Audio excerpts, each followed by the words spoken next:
Welcome to Green and Red, scrappy politics for scrappy people, a regular podcast on radical environmental and anti-capitalist politics, brought to you by Bob Bazanko and Scott Parkin. Welcome to the silky smooth sounds of the Green and Red podcast. Your co-host Scott Parkin in Berkeley, California. Bob is out today, but will be back soon. But we're having a state of the resistance conversation. And joining me for that is our old friend and comrade, Patrick Young. Patrick, welcome back to the Green and Red podcast. Hey, it's great to be here. We need to get a State of the Resistance custom theme song. Oh yeah, we totally need to figure that out. We can do that.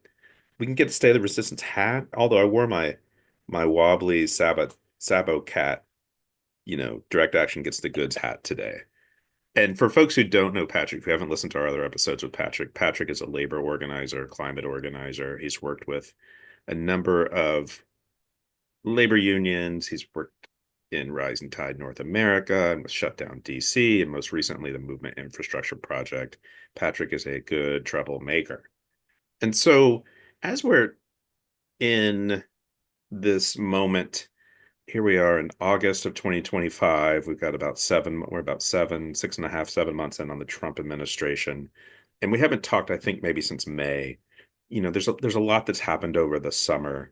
And maybe just to kind of kick it off, the sort of one of the big news items in the last week or so has been the Texas Democrats. This week, 50 Texas Democrats fled the state of Texas to prevent a quorum from being formed in the legislature, to prevent an aggressive redistricting plan being put together by Governor Greg Abbott.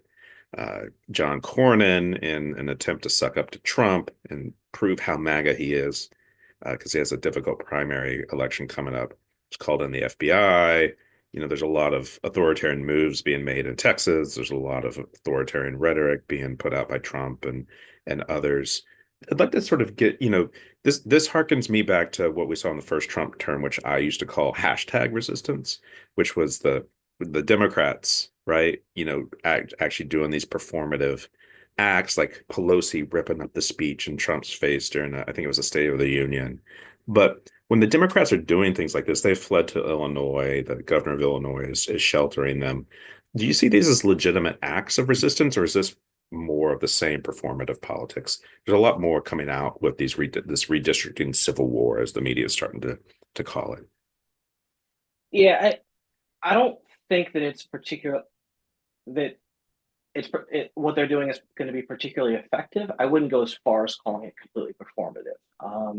The concept that hey, we're gonna lead the state, we're gonna bust a quorum, and we're gonna hold this off from happening. I like that. That's solid. That makes a lot of sense. This isn't the first time they've done it, though. Texas Democrats have done it a handful of other times, and inevitably they, they don't really have an exit strategy other than come back.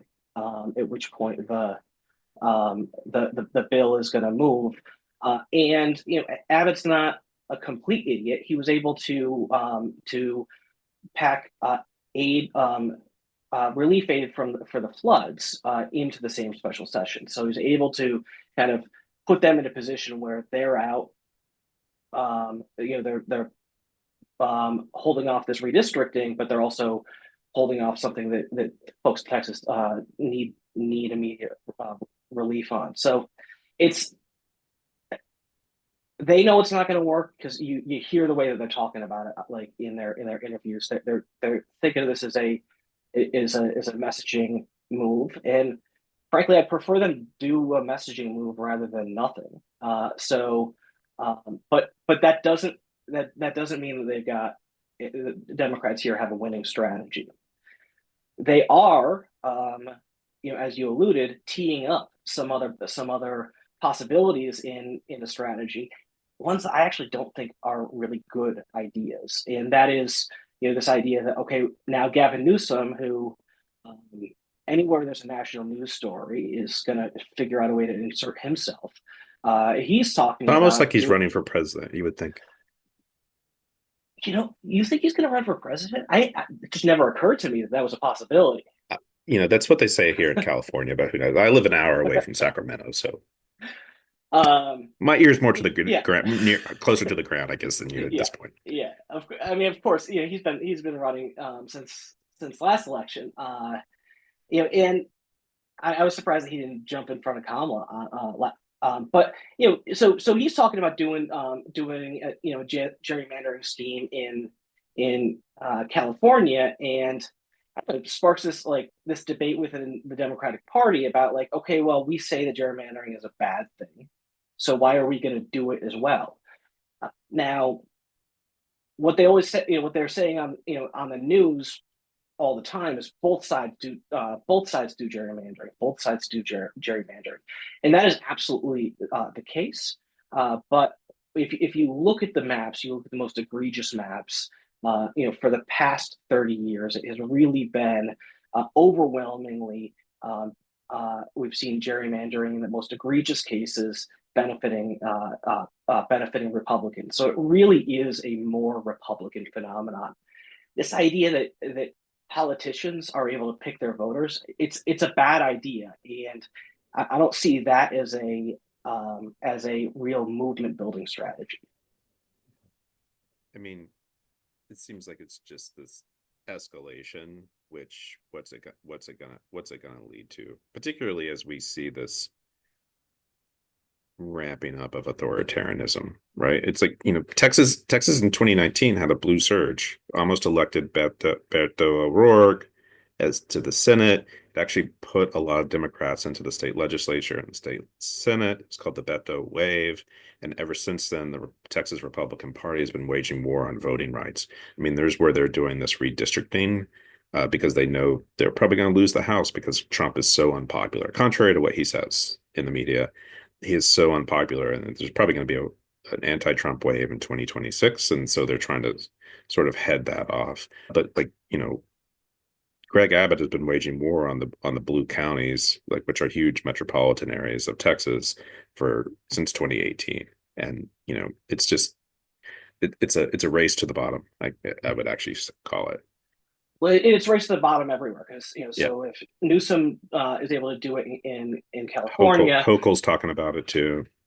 Yeah, Hochul's talking about it. I think there's too many constitutional hurdles in the New York State Constitution to really move it there. But you've got Florida is talking about doing it as well. We've got J.D. Vance just yesterday in Indiana trying to build up some steam about redistricting there.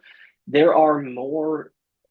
There are in this strategy in this moment. There are way more congressional districts for Republicans to pick up going down, if we really nationalize this nonsense than Democrats. And once again, it's a bad fight because it's about letting politicians pick their constituents, not the other way around. So it'd be one thing if the Democrats had a plan to actually win and gain more seats because of this, but I think that they're picking a battle that is politically losing and tactically losing. Yep. Just to sort of move on from this into the other realm. One thing that occurs to me is that a lot of the institutions which are opposed to Trump, he's been really going after, the universities, Columbia and Harvard, the big law firms, the white shoe law firms in New York. He's really going after who he sees as the Democratic Party in many ways. And that they just subpoenaed Bill and Hillary for the Epstein files, which we can talk about. But it seems like, so I feel like the hashtag resistance is not what it was in 2017 and 2018, but the grassroots resistance, real resistance, we're seeing all over the country.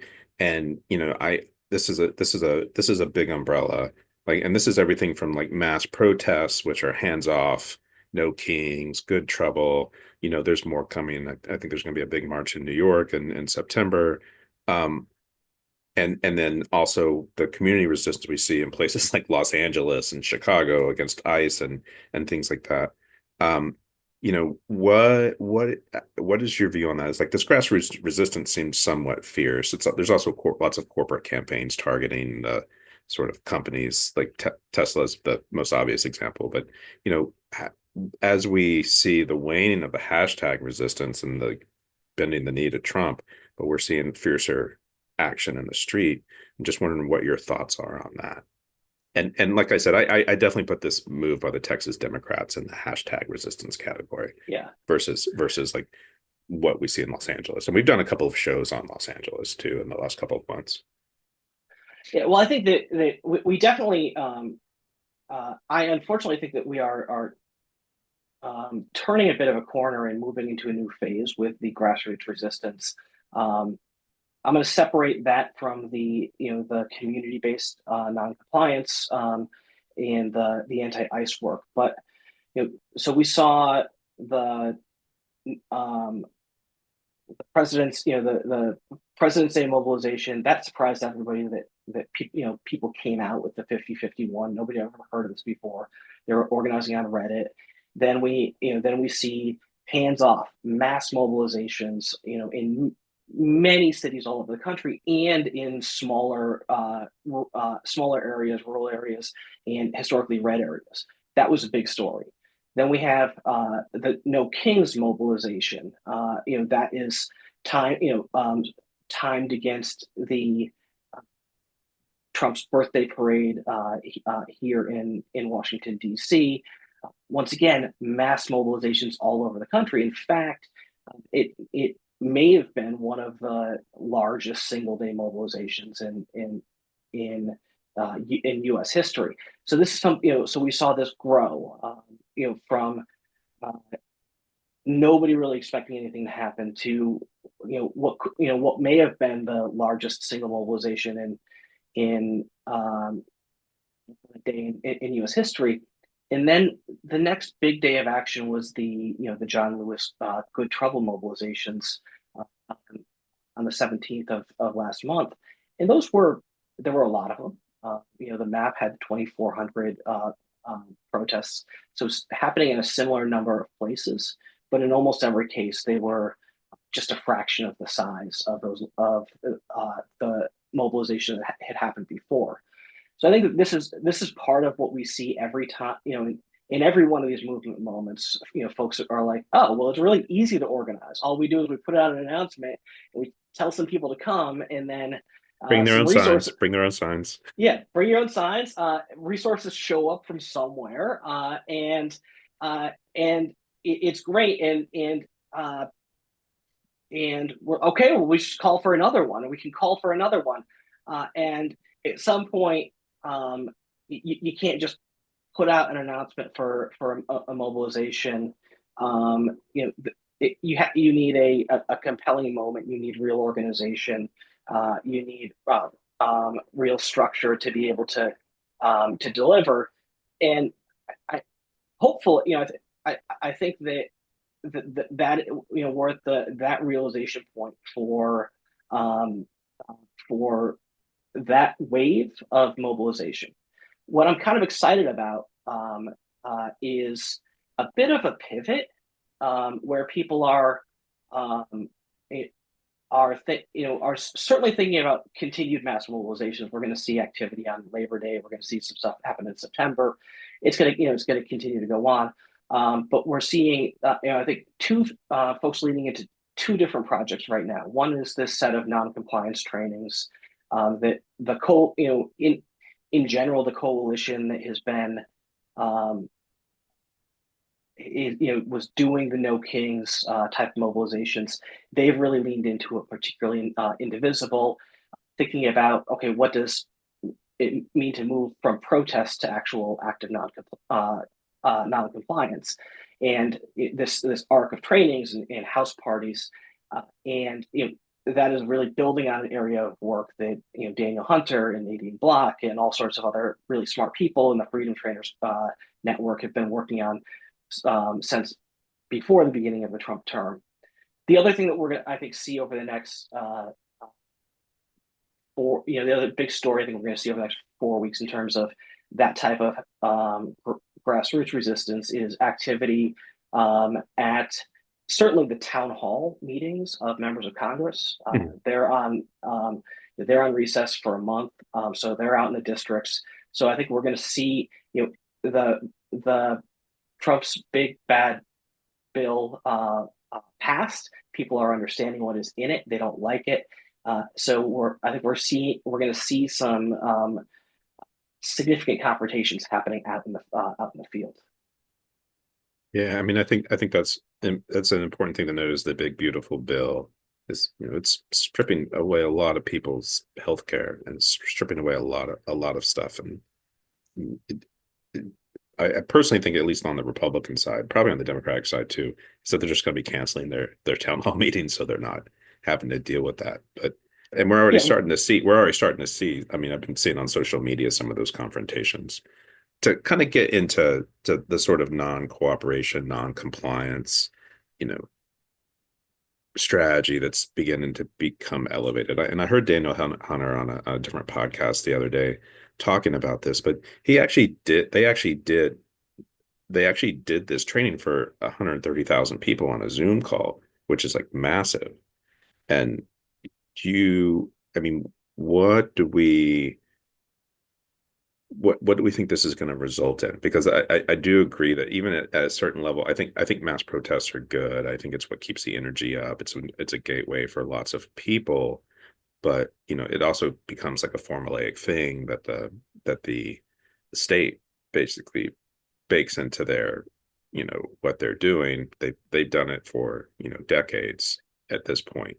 But do you think this mass non-compliance is going to begin to do? And I was actually looking at an article where Sarah Nelson in March, I think we've talked about this on a previous episode, was talking about how we need to all band together and work on a general strike. Is this going to feed into the calls for a general strike in 2028? Well, I personally think it should happen sooner too, by the way. Yeah. I mean, that's if we don't do something between now and 2028, the landscape is going to look a whole lot different than when we get there. So I think that the thinking about ourselves as a resistance movement fighting against democratic backsliding is the absolute right thing to do. Little d democratic backsliding. Correct. Yes. Yeah. The big D's are backsliding too. Or part of it. Or are part of it. I think that I think we're going to need some examples of people really effectively operationalizing non-compliance to really open people's imaginations to concretely, like, how do you put this, how do we not think about, okay, well, what if we like knock down this pillar, like, in our role in this pillar, but like actually seeing activity like flight attendants saying, oh, well, air traffic control is shit right now, so we don't feel safe getting on planes, we're not going to fly. And like people putting together, oh shit, that kind of shut down a chunk of the economy for a bit. So it is right now. We haven't figured out how to put it into practice. There's I think that there's a narrative out there that there's some army of federal workers that are doing this type of work behind the scenes. I'm not seeing it. I'm sure that some people are doing heroic things, but like we're gonna need to get some concrete examples for people to really start to understand what this means in their lives. And I don't know that we're there yet. Something that is positive about this, that 130,000 person Zoom call is that went into, after that, there was another Zoom call that was like a train the trainers for having house parties to talk about this with your like people. And then over the next couple of weeks, they're having just some number of, all these house parties, where it's actually kind of a popularized like out, training program that it's too early to really understand what the metrics look like, because they're being relatively smart. These these events they're getting registered and vetted, but there's not like a website for that for them the way there was for like No Kings, where you can look at a map and see all these different all the dots. So if that's happening at scale, if people are talking in their living rooms about, okay, what does non-compliance mean for us, then that could be a real thing that could become very, very powerful. Yeah, and the just to kind of like pull in the Tesla takedown movement, which kind of in many ways went viral and was very much, I would say, very partnered with these mass protests. But what those protested, and in some places, at least in the places where you would expect, like New York or San Francisco, you saw people doing civil disobedience inside Tesla showrooms, or people protesting at the homes of people connected to the company. But it did bring down the stock price like by 70%, which it's an inflated thing anyway.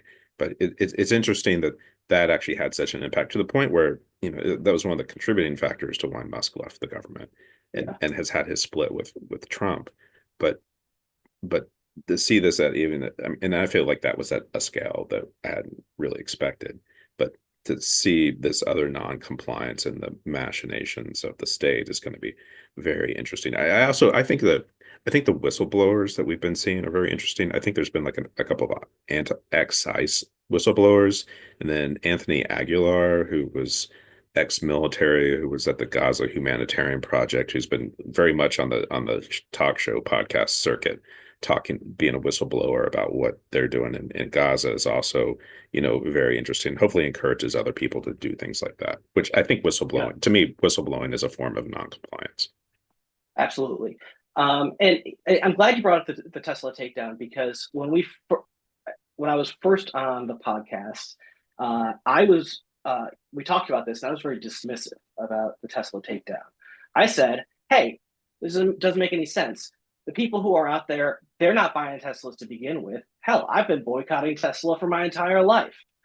And I think that in what the people who were working on doing that organizing understood is that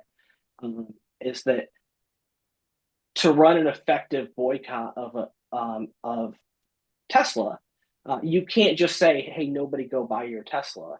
What you need to do is have people with Teslas getting stickers put on their cars talking about what kind of assholes they are, and you need to have activity at Tesla stations, and you really need to you're not just thinking about convincing people who might buy Tesla.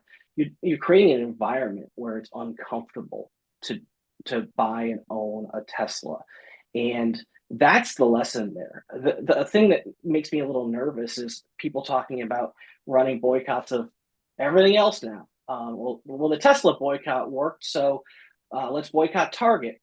Oh, and Walmart and Palantir, Home Depot, and Home Depot. And at some point, we're just picketing capitalism, right? So, making more responsible choices about our consumption is a good thing to do, but that is different than organized non-compliance. Just because I'm trying to keep an eye on time a little bit. The other, just to kind of like, I think this non-compliance, non-cooperation thing is going to be a theme of what we see sort of coming more and more in coming days. But you're based in Washington, D.C. There's potentially an opportunity for like mass non-compliance there, as Trump has been threatening to take over and it's already federal, but take over like the Washington city government and the DC police and things like that. How are people in DC reacting to this? Is there organizing going on around this? Will we see non-compliance? Yeah, absolutely. So there is a really incredible organization in DC called Free DC that has been doing. They've been doing onboarding training. They've been doing non-compliance trainings. They are organized in a ward-based structure. They're onboarding about 1,500 people a week. It's it's massive.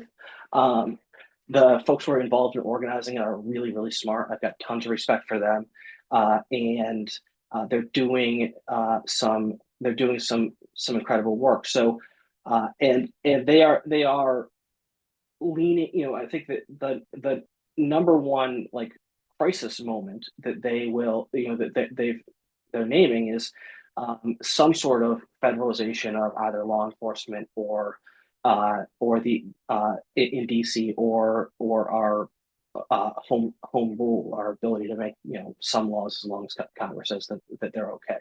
So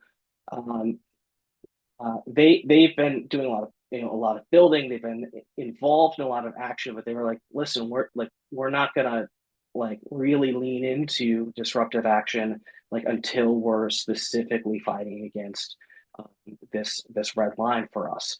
So I'm very eager to see how that transpires. And they're doing smart stuff. Like they're onboarding like 1,500 people a week. That they have 2% of DC's population already signed up on their email list. They started 6 months ago, and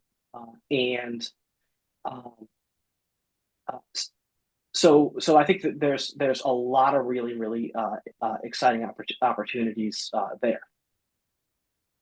Because often Trump's threat is anywhere he's having problems. Like he talked about this with Los Angeles about federalizing, the federal government taking over the city of Los Angeles and the LAPD. He actually did send the military into Los Angeles, but DC is a place where that threat is even more real because technically it is more under the control of the federal government. And I mean, we have 47 different arresting agencies, most of which are federal in one way or another, that are already here during the and after this, after last week, this former Doge staffer, the big balls or blue balls kid, got a well-deserved beatdown by a couple 15-year-olds. Trump announced that he's is bringing a surge of law enforcement into DC for a 7-day period. That 7-day period started at midnight last night. Yesterday, we didn't see a lot of federal police. Today, folks are reporting seeing more federal police around, and exactly what that looks like. It's I think we're going to learn. It's been 13 hours. It's 1 o'clock on Friday here in DC. So I think it's going to get pretty tense over the week.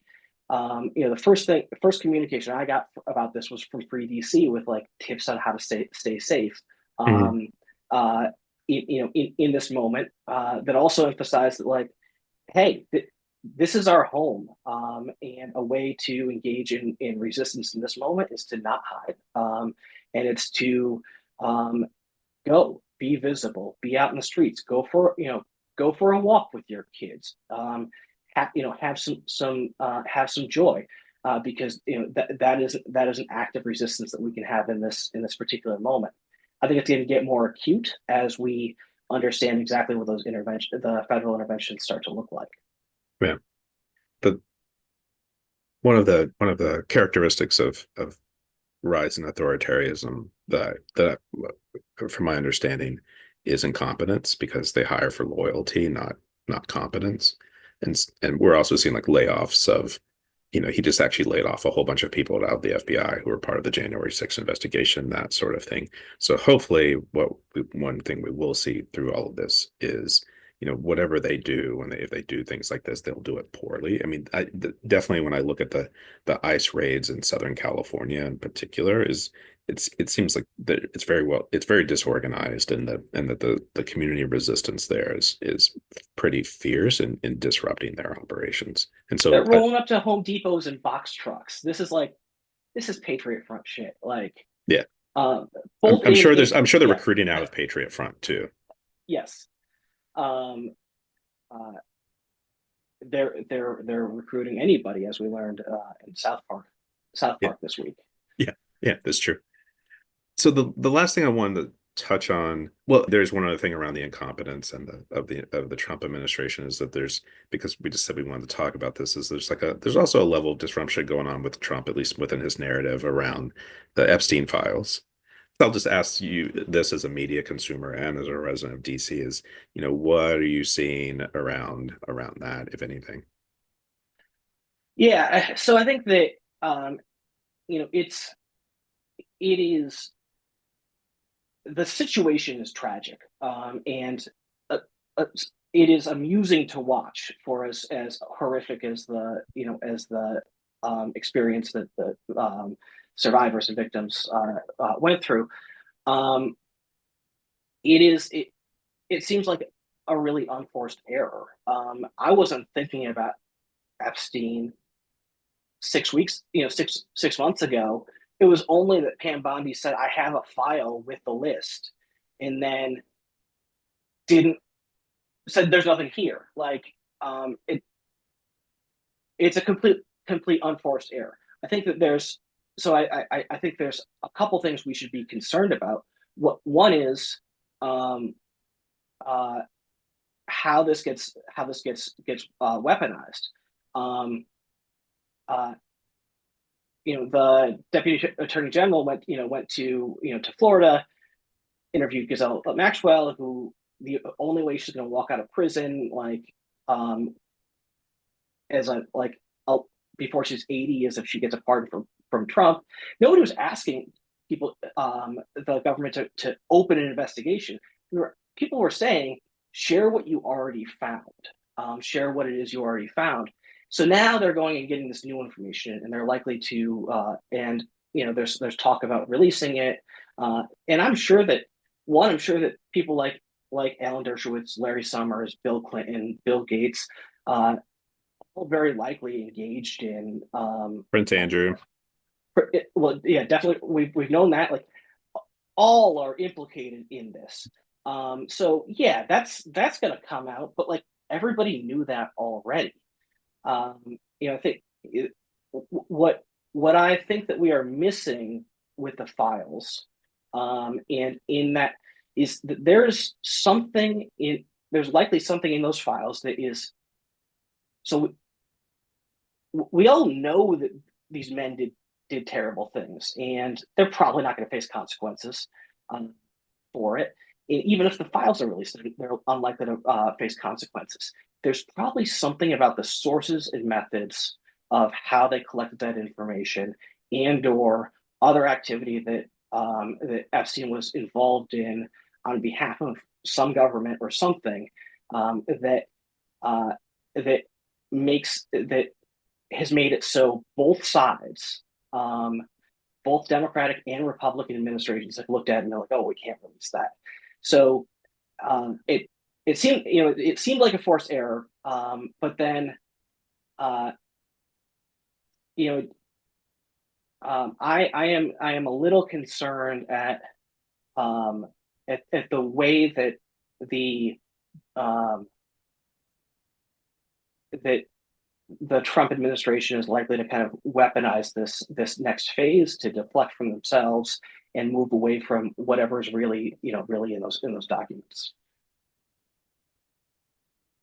The interesting thing I find about it is that it's actually just not going away, and and I I'm happy, which actually makes me feel there's some sense of relief I have in that it's not something they've been able to just let pass with the 24-second news cycle that we're on. And so I'm happy about that. It's also interesting how it's actually created some division in the MAGA base, at least initially. It seems like they've tried to sort of do something about that. But it's just not, it's not. And I think that's a great thing. So Yeah, I mean, the one other, like, this I'm going to bring this back to something that I wanted to bring up earlier.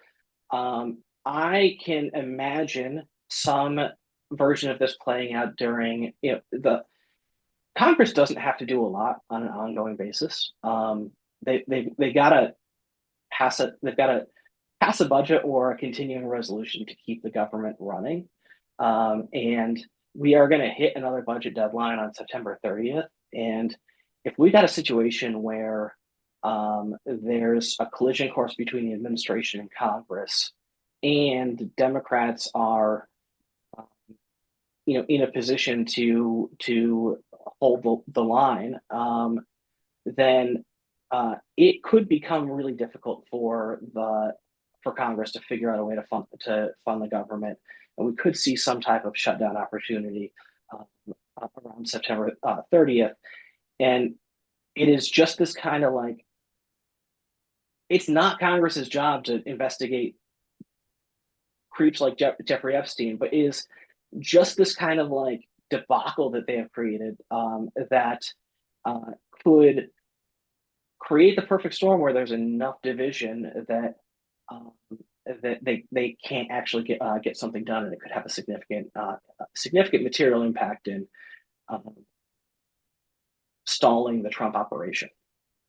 Yeah, totally. This goes back to the thing I was saying about the incompetence, is that they're he's completely corrupt and criminal, but then incompetent too, and brings incompetent people in to run his operations who just don't know what they're doing. And that includes with some of the leaders in Congress.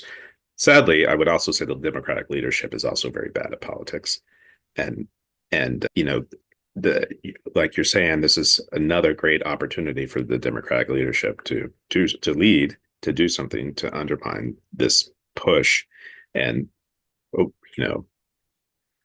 I give it more than 50-50 that they will flub it. So the last thing I want to say in the last couple of minutes that we have, last thing I want to ask you about around the resistance is that we're seeing this mass starvation campaign in Gaza, and there's been a lot of resistance around this.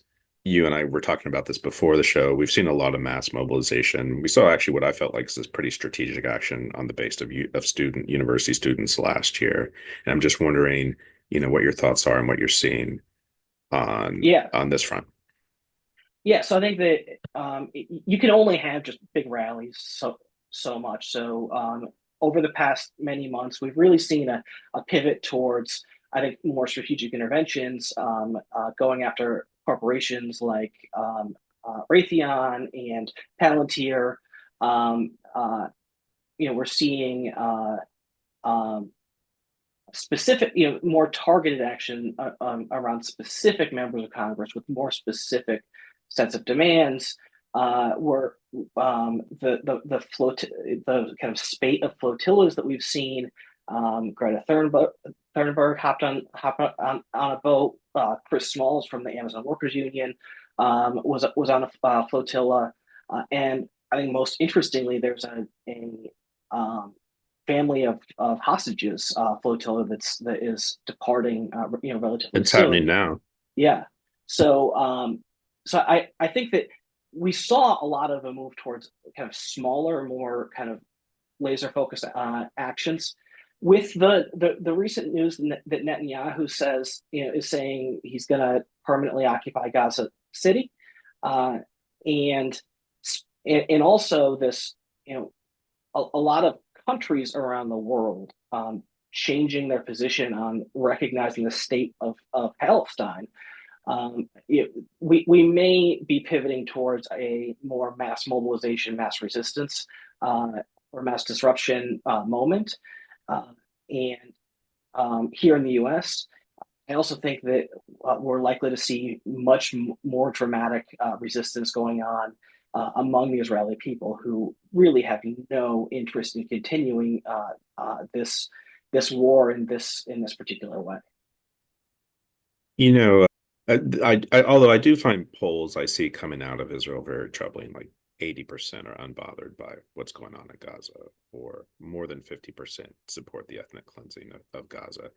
I am very troubled by that, but I do see a minority of Israeli Jews and probably Israeli Arabs who are like very much part of this resistance, where we see a lot of people in the streets. They go to Netanyahu's house and protest at his house. And Israel also has a lot of authoritarian characteristics as well, so I think that's quite courageous.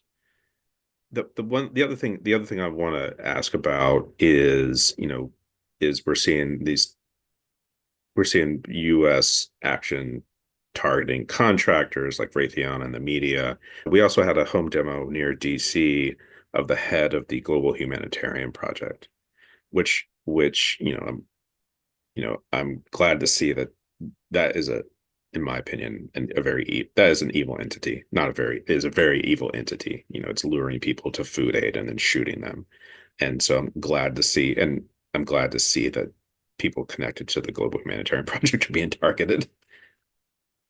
Absolutely, we're getting whistleblowers with I think that this is stuff that we've seen with our own eyes. We've seen images of, but now we're having people who are directly involved coming in speaking out. I think that makes it a lot Anthony more Aguilar real. is like on everything from Zateo Media to Democracy Now! To he just did Tucker Carlson. It's also interesting to see Tucker Carlson and Marjorie Taylor Greene being part of the resistance. In many ways, I would actually say they're more fierce resistance to some of what's going on under the Trump regime than the Democrats. Some of the Democrats, anyway. Yeah, and that is something that we all actually need to figure out how to navigate, because there's this, I think if we are going to build the type of resistance that we need, and create the type of disruption that we need, we're going to need people in action, who are people that we don't necessarily that we disagree with about a lot of things. There's a big difference between having people be in action and kind of understanding their strategic actions along in the context of ours, and being in our movements, right? We don't need to,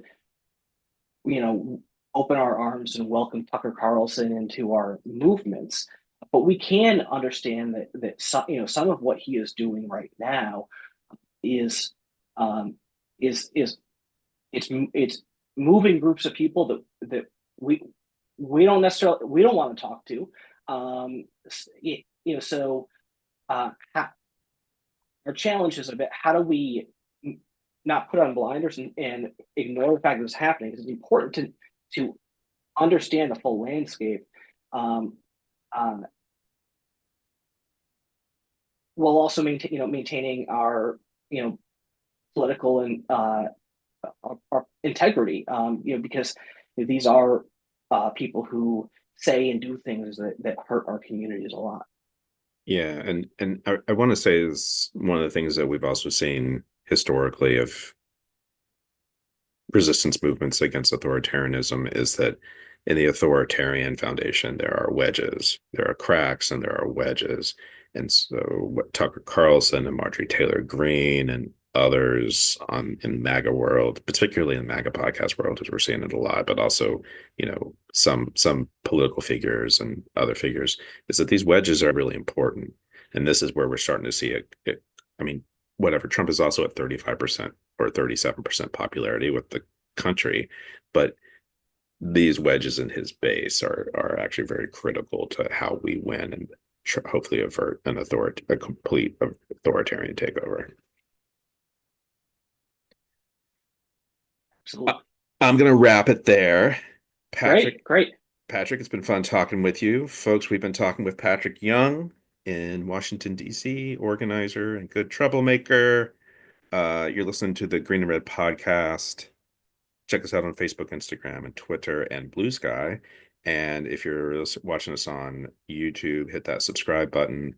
If you're listening to us on an audio platform, give us a rate and review. It helps with the algorithm. And if you really like us, go to greenandredpodcast.org and hit the support button or become a patron at patreon.com/greenredpodcast. And if you are a Patreon contributor long enough, Scott will invite you on the show. You will become a recurring guest. You'll be a recurring guest. Yeah, because Patrick is both a guest and a comrade and a patron of the Green and Red podcast. Everybody make trouble and misbehave, and we'll talk to you again soon. All right, thanks.